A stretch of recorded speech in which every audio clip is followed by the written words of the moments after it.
حضرت موسیٰ کا نام سنا آپ لوگوں نے؟ سنا ہے؟ سنا بولو، سنا ہوگا۔ موسیٰ کلیم اللہ بڑے جلیل القدر نبی ہے۔ آپ ایک دن سوچنے لگے یا اللہ میں تو تیرا نبی ہوں، میں تو جنت میں جاؤں گا ہی، لیکن وہ کتنا خوش نصیب ہوگا جو جنت میں میرے پڑوس میں ہوگا۔ یا اللہ وہ کتنے نیک کام کرتا ہوگا جو جنت کا میرا پڑوسی ہوگا۔ توجہ کیجیے یار، جو نبی کا پڑوسی جنت میں ہو، بولو نیک کام کرنے والا ہی تو ہوگا۔ دیکھو جنت بھی توجہ کیجیے، جو میک والے کر لیں گے آپ سنتے رہو۔ جنت بھی دو طرح کی ہوگی۔ جنت جب بھی مانگا کرو تو مانگا کرو یا اللہ جنت دے، اور جنت میں اپنے نبی کا پڑوس دے۔ وہ وی آئی پی ایریا ہوگا جو نبی کا پڑوس ہوگا۔ ارے جب جنت بھی مانگنا، اللہ کے خزانے میں کمی تھوڑی ہے، تو مانگو تو منہ بھر کے مانگو نا یار، وی آئی پی ایریا مانگو نا۔ اب رامپور میں مکان ہر جگہ تھوڑی نا ایک رینج کا، کہیں سستے پیسوں کا بھی ہے، کہیں پلاٹ 1 لاکھ روپے گز بھی ہے، اور کہیں 3,000 روپے گز بھی ہے۔ تو جب مانگ رہے ہو تو 1 لاکھ والا مانگو نا۔ اللہ دے گا یا اللہ جنت دے، اور وی آئی پی ایریا دے، اپنے نبی کا پڑوس دے، یہ وی آئی پی ایریا ہوگا۔ تو اب حضرت موسیٰ سوچنے لگے یا اللہ یہ وی آئی پی ایریا میں جو میرا سب سے قریبی پڑوسی ہوگا وہ کون ہوگا، کتنے نیک کام کرتا ہوگا، یا اللہ میری ملاقات کرا دے، دیکھتا ہوں۔ اللہ نے کہا ملاقات کرنا چاہتے ہو موسیٰ؟ ہاں میں اس سے ملاقات کرنا چاہتا ہوں، کتنی عبادتیں کرتا ہوگا، کتنے نیک کام کرتا ہوگا۔ اللہ نے کہا اچھا اگر ملاقات کرنا چاہتے ہو نا تو فلاں گوشت کی دکان پہ چلے جاؤ، جسے ہم اپنی زبان میں قصائی گوشت فروش کہتے ہیں، جو گوشت بیچتا ہے، اس کی دکان پہ چلے جاؤ، اور جو اس کا دکاندار ہے نا، دکان بیچنے والا، وہی جنت کا تمہارا وی آئی پی ایریا کا پڑوسی ہوگا۔ سبحان اللہ۔ پریشانی تو نہیں ہو رہی ہے آپ کو؟ گرمی لگے تو مجھے لگے، چونکہ میں بیان کر رہا ہوں آپ تو محبت سے سن لیں نا، اور مجھے جانا بھی آج کئی جگہ جانا ہے، لیکن بڑی محبت سے آپ سن رہے ہیں تو اس لیے میں محبت سے بیان کر رہا ہوں۔ سبحان اللہ۔ آپ سن رہے ہو، یہاں پوری دنیا سنے گی اس تقریر کو۔ سبحان اللہ۔ حضرت موسیٰ پہنچے، دیکھو نا ملاقات کروں۔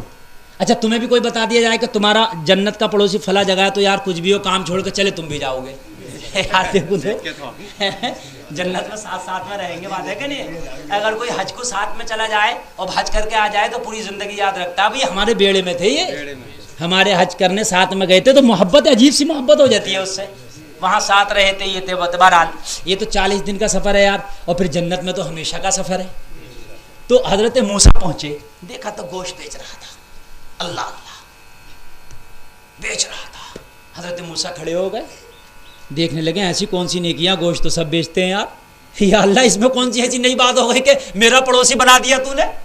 گوشت تو سبھی بیچتے ہیں، اب کچھ زیادہ ہڈیاں ملا دیتے ہوں گے، کچھ کم ملاتے ہوں گے، سمجھ رہے ہیں آپ؟ اس میں بڑے گھپلے بازی کرتے ہیں۔ ہاں اسی کو گوشت دیتے ہیں جو تیز ترار ہو، اور جو سیدھا آدمی پہنچا اسے کچھ نہیں دیتے ہیں۔ ان کی حالت خراب ہو جائے گی قیامت میں، سمجھ رہے ہیں آپ؟ تو لو برابر دو برابر۔ پر حضرت موسیٰ دیکھ رہے ہیں، ہمیں آج کے سے مطلب نہیں، اس کے سے مطلب ہے۔ حضرت موسیٰ دیکھ رہے شام ہو گئی، عام طور سے گوشت بیچ رہا ہے جیسے بیچتے ہیں، کوئی نیا کام نہیں۔ حضرت موسیٰ سوچ رہے کہ یا اللہ اس میں ایسی کون سی نیکی کلی، پیسہ لے رہا ہے گوشت دے رہا ہے، اب سمجھ میں نہیں آ رہا، مگر بولے کچھ تو ہے، اللہ نے میرا پڑوسی بنایا ہے، میں اندر تک جاؤں گا۔ کھڑے رہے، شام ہو گئی، دکان بند کر دی۔ اب شام میں تو بھائی جب مال ختم تو دکان بند۔ دکان بند کرنے کے بعد ایک چھوٹا سا اچھا سا گوشت کا ٹکڑا نکال کے اپنے تھیلے میں رکھ لیا۔ کس نے؟ دکان مالک نے۔ چلتا بنا حضرت موسیٰ پیچھے پیچھے، جا کے اپنے گھر کا دروازے پہ کھولا، دروازے میں داخل ہو گیا۔ حضرت موسیٰ نے کہا اجازت ہو تو ہم بھی تمہارے مہمان بننا چاہتے ہیں۔ کہا بھائی میں نے باہر کا تو دیکھ لیا، اب اندر دیکھو اندر کیا کرتا ہے۔ ہو سکتا ہے اندر نیلی تسبیح مسلح رکھا ہو، اندر دیکھیں بھائی، اب تو دکان کو تو دیکھ لی، یہاں تو کوئی ہمیں چیز لگی نہیں ہے، چیز جو جنت میں ہمارے ساتھ پڑوس اس کو بنایا جائے پڑوسی۔ جیسے ہی اندر داخل ہوئے کہا خوش نصیبی میری، سبحان اللہ، آئے تشریف لائیں، مہمان بنا لیا، مہمان بن گئے۔ حضرت موسیٰ سے بولا معذرت چاہوں گا، میں ابھی آپ کی خدمت نہیں کر سکتا، ایک میرے گھر میں اور ہے، پہلے اس سے مل لوں، اور اس سے نپٹنے کے بعد پھر میں آپ کی خدمت کروں گا۔ حضرت موسیٰ نے کہا چل اجازت ہے۔ یہ بیٹھ گئے۔ اب اس نے کیا کام کیا، جلدی سے اس گوشت کو کوٹا، جلدی سے بنایا، یعنی آ کر پورے دن کا تھکا تھا لیکن اپنی تھکاوٹ کو بھول گیا، اپنی پریشانی کو بھول گیا, گوشت کے ٹکڑے کو جلدی سے بنایا, سالن بن گیا, روٹیاں تیار کی, کھانا بن گیا. حضرت موسیٰ مہمان ہیں, خود بھی دن بھر کا بھوکا ہے, نہ ابھی مہمان کی طرف توجہ, نہ اپنی بھوک کی طرف توجہ. کھانا نکالا, نکال کے دسترخوان لگایا, لگا کے ایک چارپائی پر, ایک بستر پہ ایک بوڑھی تھی جس کی آنکھوں سے دیکھنا بھی بند ہو گیا تھا, نہایت کمزور تھی. اس بوڑھی کو دسترخوان لگا کے کھانا رکھ کے اٹھایا, اور اٹھا کے اس کا ہاتھ دھلایا, منہ دھلایا. ہاتھ منہ دھلانے کے بعد میں اس کو دسترخوان پہ بٹھا کے اپنے ہاتھ سے لقمے دینے لگا. بوڑھی لقمے کھاتی چلی جا رہی ہے, کچھ بڑبڑاتی چلی جا رہی ہے اپنی زبان میں. اس کی زبان لقنت کر گئی تھی. جب زیادہ بوڑھے ہوتے دانت نکل جاتے ہیں تو آواز بھی صاف نہیں آتی ہے, لیکن بیٹا خوب سمجھ رہا تھا اس کی بات کو. لوگوں, وہ بڑبڑاتی چلی جا رہی تھی, یہ کھلاتا چلا جا رہا تھا, کھلاتا چلا جا رہا تھا, یہاں تک کہ بوڑھی سیراب ہو گئی. بوڑھی کا پیٹ مکمل بھر گیا. بوڑھی نے اشارہ کیا اب نہیں, بوڑھی کا ہاتھ دھلایا, بوڑھی کا منہ دلایا, بستر پہ لٹا دیا, اور بستر پہ لٹانے کے بعد اب مہمان کو دیکھنے لگا. حضرت موسیٰ سے مخاطب ہوا. حضرت موسیٰ بولے اب کھانے کی بات بعد میں کرنا, پانی کی بات بعد میں کرنا, میری مہمان نوازی کی بات بعد میں کرنا.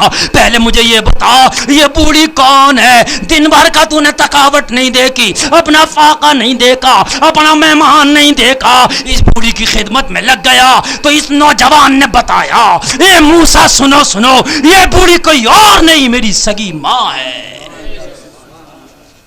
میں دن بھر اپنا کام کرتا ہوں لیکن میری ماں ایک لمحے کے لیے میری نظروں سے اوجھل نہیں ہوتی ہے.